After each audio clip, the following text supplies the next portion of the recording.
Fatihah itu satu surat yang sangat istimewa di dalam Al-Quran. Semua punya keistimewaan surah Al-Quran tanpa kecuali. An-Nur itu surah cahaya. Jadi kalau teman-teman ingin dibimbing oleh Allah punya cahaya dalam hidup, ya cahaya dalam berperilaku, bagaimana Allah membimbing kita supaya pandangan kita dapat bimbingan dari Allah, pendengaran dapat bimbingan. Itu ada 10 bimbingan utama di surah An-Nur.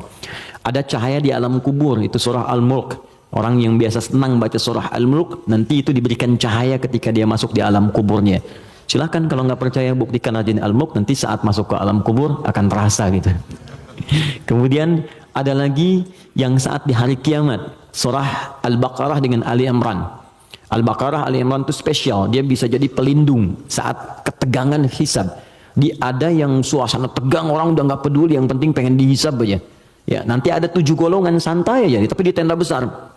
Santai. Ya, sab'atun yadhilluhumullahu fi dhillin yauma la dhilla illa dhilluh. Ada 7 golongan yang saat di hari kiamat tenang aja mendapat naungan Allah saat semua umumnya orang gelisah. 7 golongan ini ada al-imamul adil, imam yang adil. Ada kemudian yang paling indah itu rajulun, seorang laki-laki atau syambun qalbuhu muta'alliqan bil masajid. Ada orang yang lekat dengan rumah Allah. Jadi pengennya tuh ke masjid, pengen baca Quran di masjid, pengen itikaf. Ada syamban yatahabbani fillah, 2 orang yang bersahabat karena Allah. Cari sahabat-sahabat yang dekat tuh bisa saling mengingatkan, itu bersahabat sampai ke surga nantinya. Ada hadisnya. Ya, misalnya yang perempuan akhwat dengan akhwat, yang laki-laki ngingetin, yuk bangun tahajud yuk, gitu kan? Yuk baca Al-Quran, ayo kita ke majlis ilmu. Terus kalau ada berbuat yang kurang diingatkan, itu nanti di akhirat disatukan bahkan sebelum dihisab. Santai. Nah, tapi itu tendanya besar. Keluar dari tenda itu mustahil, tapi ada 1 golongan yang bisa jalan-jalan saat hisab. Keluar dari tenda itu jalan aja. Dialah pecinta Al-Baqarah dan Ali Imran. Ahli Al-Baqarah dan Ali Imran. Hadisnya sahih di Al-Bukhari. Ka'annahuma ghamamatan. Orang yang sering baca, bukan spesifik hafal ya, ingat, bahkan baca. Dia mencintai Al-Baqarah, cinta Ali Imran, sebelum tidur dia baca. Dia telah itu. Itu nanti keduanya menjadi pelindung. Ka'annahuma ghamamatan. Jadi saat lelah, penat, padat, panas, itu jadi pelindung di atas kepala ya. Nah, kalau anda punya bukunya Al-Imam An-Nawawi, namanya At-Tibyan fi Adab Hamalatil Quran. Jadi sebelum menulis Al-Arba'in 42 hadis, pernah dengar? Ada Riyadus Shalihin 1896 hadis, beliau menulis namanya At-Tibyan fi Adab Hamalatil Quran. Bagaimana bercengkrama dengan Al-Quran, ada petunjuknya. Nanti ada di halaman 52, terbitan Darun Nafais, paling kanan pertengahan. Itu dikisahkan orang yang senang sebelum tidur baca Al-Baqarah. Saking senangnya di kebiasaan. Dan itu saking dekatnya dengan surat itu, dia tertidur satu masa, belum sempat baca Al-Baqarah. Tiba-tiba dalam tidurnya, kaget dia bangun, mimpi, terus tangannya tersenggol kawannya. Kawannya kaget, bangun juga, dia tanya, "Madzbika, kenapa kamu begini?" Kata kawan yang tadi, "Wallahi ra'aitul fil manam laqad natahatnil Baqarah." Tadi saya di mimpi, di tidur saya mimpi, saya diseruduk Al-Baqarah. Al-Baqarah kan sapi betina gitu kan. Nah, diseruduk, bangun, kamu belum baca saya gitu. Nah, itu sampai begitunya gitu ya. Jadi kalau Allah sudah sayang dengan seorang hamba, terus dia dekat dengan Al-Quran, maka Al-Quran itu akan menjaga kita. Nah, Al-Fatihah dia spesial. Al-Fatihah itu kan ada alnya ya. Ya, Fatihah itu artinya pembuka. Alnya semua, jadi semua jenis pujian kembali ke Allah. Makanya ketika hamdun artinya pujian, alnya diartikan segala. Lihat terjemahan, segala puji hanya milik Allah. Nah, konsekuensi fikihnya, kalau kita katakan semua pujian hanya milik Allah, berarti jangan mengambil bagian dari pujian itu, sehingga berkuranglah sifat pujian kita kepada Allah. Contoh, Anda punya anak nih, dilatih baca Quran, bagus, sampai hafal 30 juz. Tiba-tiba teman berkata, "Oh, Masya Allah, ukhti, akhi, anaknya pintar sekali, bagus, hafal Quran." Anda katakan, "Alhamdulillah, semua karena Allah." Cukup. Jangan tambahkan lagi. Kalau Anda tambah, berkurang pujian itu. Ya, saya juga berdoa sih, malam-malam saya doakan, terus saya latih juga, kirimkan pada guru yang baik. Itu jadi wasilah. Nah, itu berkurang. Jelas ya? Anda sakit, kemudian ke rumah sakit, terus kaki sudah mulai agak baik, teman-teman nengok, "Gimana kondisinya, bro?" Ya, "Kawan, bagaimana kondisinya?" "Alhamdulillah, sudah baik." Nah, kalau sudah alhamdulillah jangan ditambah. Ya, walaupun sedikit. Ya, walaupun meskipun barangkali itu hilang semua. Karena ada al. Maka surah Al-Fatihah seluruh ayatnya Kalau dipelajari dengan benar dan diamalkan, dia akan membuka semua jenis kebaikan yang diharapkan dalam hidup. Orang ingin sukses, pelajari Al-Fatihah, maka akan dibuka kesuksesan. Ada yang sakit, ingin mendapat kesembuhan cepat, pelajari Al-Fatihah. Di situ ada rahasia bagaimana mendapatkan kesembuhan cepat dari Allah.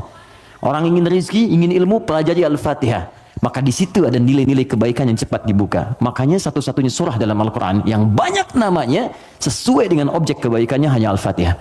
Dia disebut Asy-Syifa karena di dalamnya ada kandungan untuk mempercepat datangnya kesembuhan dari Allah. Ada kepala suku di Arab dulu tersengat kalajengking Arab. Racun masuk ke dalam sampai sekarat. Secara medis nggak bisa, semua angkat tangan. Datang rombongan sahabat, yang tadinya mampir ditolak, kemudian dikejar. Ada nggak yang bisa menyembuhkan di antara kalian? Satu orang mengangkat tangan. Kata orang ini, insya Allah, bukan saya akan sembuhkan, kalau Allah berkehendak.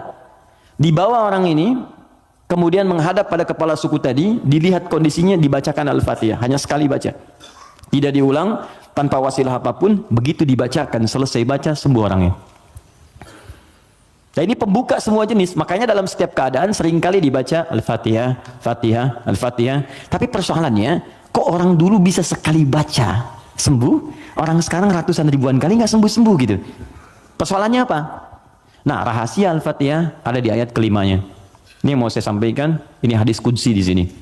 An Abi Hurairah radhiyallahu taala anhu qala, dari riwayat sahabat Abu Hurairah semoga Allah meridhai kepadanya, qala Rasulullah sallallahu alaihi wasallam, saya mendengar Rasulullah sallallahu alaihi wasallam berkata, qala Allah azza wa jalla, kata Nabi, saya mendengar Allah menyampaikan di hadis qudsi, qasamtu shalat baini wa baina abdi, saya bagi salat kepada dua bagian antara aku dengan hambaku, wali abdi ma sa'al, dan kalau hambaku benar menunaikan tugasnya, maka aku akan kabulkan apapun yang ia minta pada saat itu. Nah, ketika menyebut kalimat salat, ternyata yang disebut Al-Fatihah. Idza qala al-'abdu, jika seorang hamba benar membaca alhamdulillahi rabbil alamin, qala Allah azza wa jalla, maka Allah akan menjawab, hamadani abdi, hambaku sedang memujiku sekarang. Idza qala al-'abdu ar-rahmanir rahim, jika seorang hamba berkata ar-rahmanir rahim, qala Allah azza wa jalla, Allah menjawab, asna alayya abdi, hambaku sedang menyanjungku sekarang. Idza qala al-'abdu malik yaumiddin, jika hamba membaca malik yaumiddin, qala Allah azza wa jalla majjadani abdi, maka Allah langsung menjawab, hambaku sedang mengagungkanku sekarang. Gini, maksud kalimat ini di pembuka yang 4 ini, kata para ahli hadis, salah satunya ingin memberikan gambaran kepada kita bahwa setiap beraktivitas, rasakan kita dipersaksikan oleh Allah. Itu poinnya. Saya ulang ya, kalau Anda ingin mendapatkan janji dari kemuliaan Al-Fatihah ini, maka rumus yang pertama, kata para pakar hadis, rasakan setiap kali kita berinteraksi, sekalipun hanya berkata itu, rasakan Allah mengawasi kita. Itu yang disebut ihsan namanya. Apa namanya? Ihsan. Itu ada di hadis Muslim, nomor hadis yang ke-8, paling kiri sebelah atas. Hadis Muslim. Nomor hadis yang ke-8. Di Al-Arba'in, nomor hadis yang kedua. Riwayat Umar bin Khattab. Ihsan an ta'budallaha ka'annaka tarah fa illam takun tarahu fa innahu yarak. Perhatikan baik-baik. Anda jadikan, kata Nabi, ini rumus cepatnya, kalau semua hidup ingin dimudahkan oleh Allah, semua ingin dibuka kebaikannya, maka pertama, jadikan semua aktivitas kita sebagai ibadah. Itu poinnya. Yuk teman-teman yang kerja, niatkan ibadah. Kalau Anda cuma kerja aja, jangankan Anda, yang belum beriman pun kerja juga. Coba cek. Anda bisnis, dia bisnis. Bisnisnya sama dengan Anda.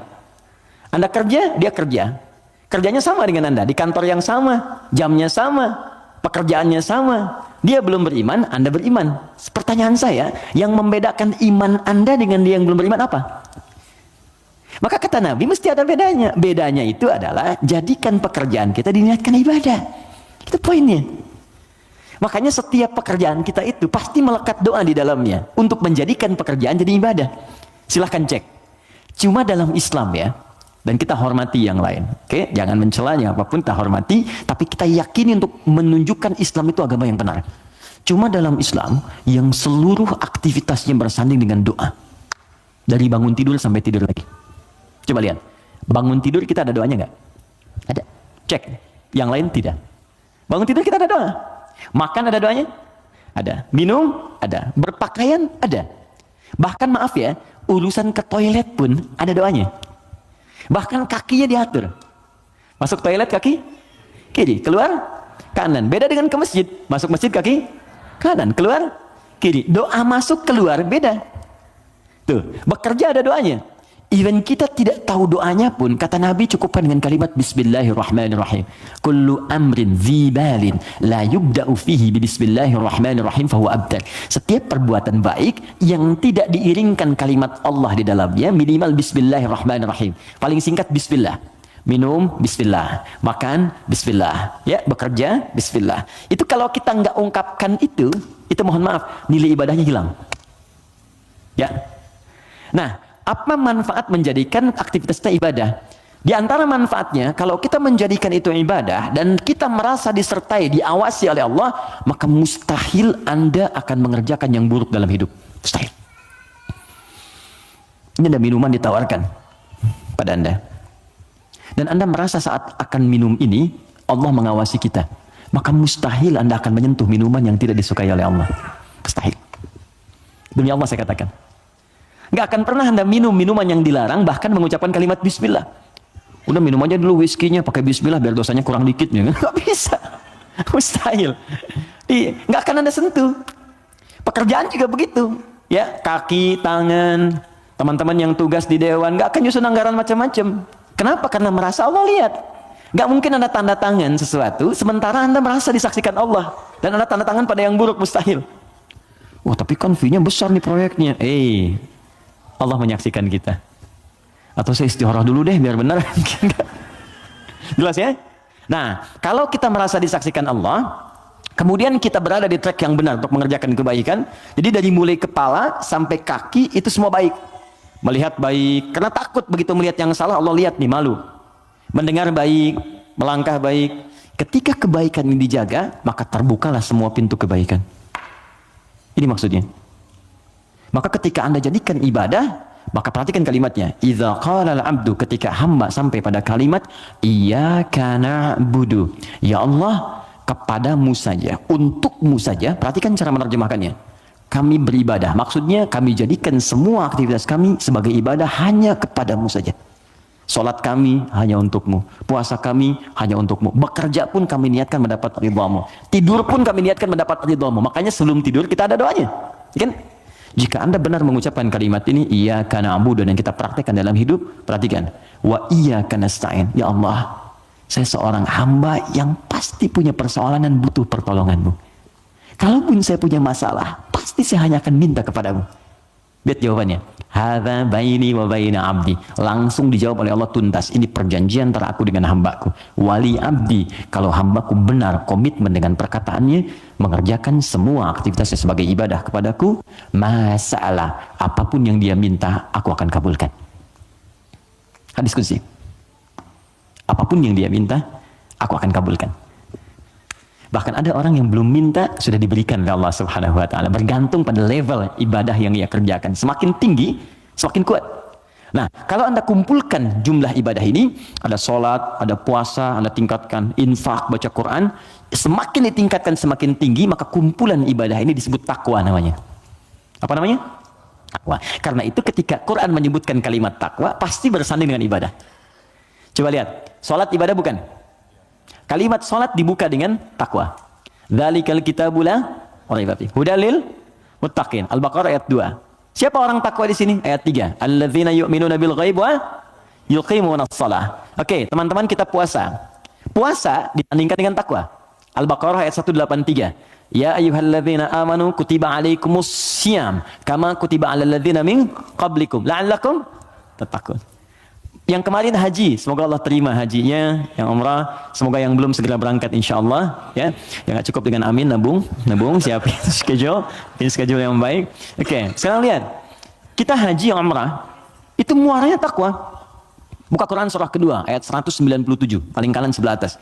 Al-hajju ashhurum ma'lumat faman faradha fihinna al-hajja fala rafatha wala fusuqa wala jidala fil hajj wa ma taf'alu min khairin ya'lamhu Allah wa tazawwadu fa inna khairaz zadi taqwa. Semua takwa. Nah, rahasianya di sini. Kenapa kita diminta salat, puasa, zakat, takwa? Karena ternyata takwa itu wasilah untuk mencapai harapan yang kita inginkan. Buka Quran surah kelima ayat 35, paling kanan sebelah bawah di mushaf. Ya ayyuhalladzina amanu, wahai orang-orang yang telah menyatakan dirinya beriman kepada Allah, ittaqullaha, tingkatkan takwamu kepada Allah. Tadi bentuknya ibadah. Di kalau sholat tingkatkan.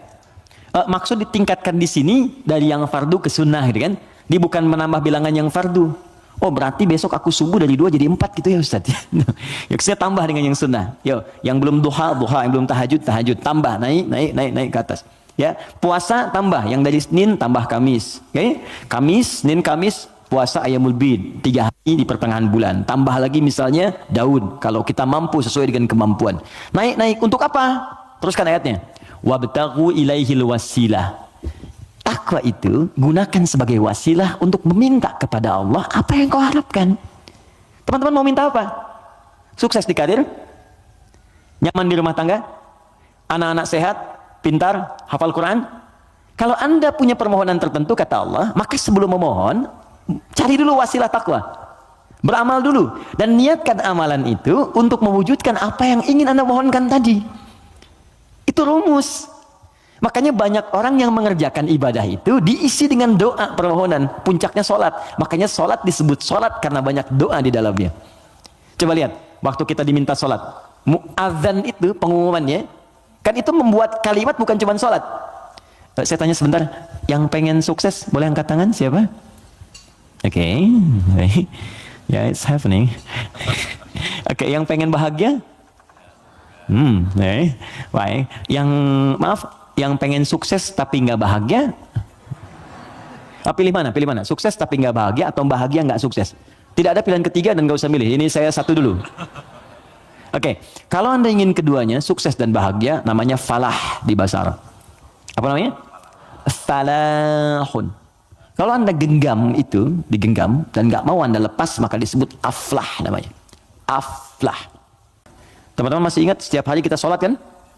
Sebelum kita sholat ada tanda waktu sholat telah tiba. Apa tandanya? Adzan. Yuk kita lihat suara adzan. Begitu Allahu Akbar sampai ke kalimat hayya 'alas shalah. Ayo sholat. Terus Anda bertanya, kenapa saya sholat ya Allah?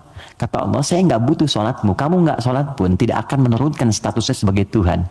Cuman kamu butuh dengan sholat itu wasilah untuk minta kepadaku. Kamu sholat hayya 'alas shalah karena kamu ingin dapat falah. Maka dalam suara adzan setelah hayya 'alas shalah apa kalimatnya? Hayya 'alal falah. Kalau sudah digenggam itu aflah namanya. Kata Allah, orang beriman pasti menggenggam kesuksesan. Itu pasti. Jadi kalau orang beriman sukses itu nggak aneh. Yang aneh itu beriman tapi nggak sukses. Aneh itu. Pasti ada yang kurang menerapkan nilai keimanannya. Makanya Allah turunkan surat orang beriman yang sukses itu. Quran surah ke-23. Al-Mu'minun. Perhatikan pembuka ayatnya. Qad aflahal mu'minun. Aflah. Kata Allah, orang beriman itu semuanya tanpa kecuali pasti akan menggenggam kesuksesan dan kebahagiaan dalam hidupnya. Walaupun definisi sukses itu bisa beda-beda. Bagi si fulan ketika aku mencapai posisi ini. Bagi yang lain di sini pun aku sudah sukses. Ya, bahagia juga bisa lain-lain. Ya, orang berkata minum kopi udah bahagia. Minum teh bahagia. Bahagia itu begini, bahagia itu seperti ini. Tapi Quran tuh memberikan yang pasti gitu. Karena semua manusia itu relatif. Kata Allah, kalau engkau ingin menggenggam kebahagiaan itu, maka ini amalannya. Alladzina hum fi salatihim khashi'un, salat. Alladzina hum lizakati fa'ilun, zakat. Karena itu ketika teman-teman saya, kita, Anda, kita semua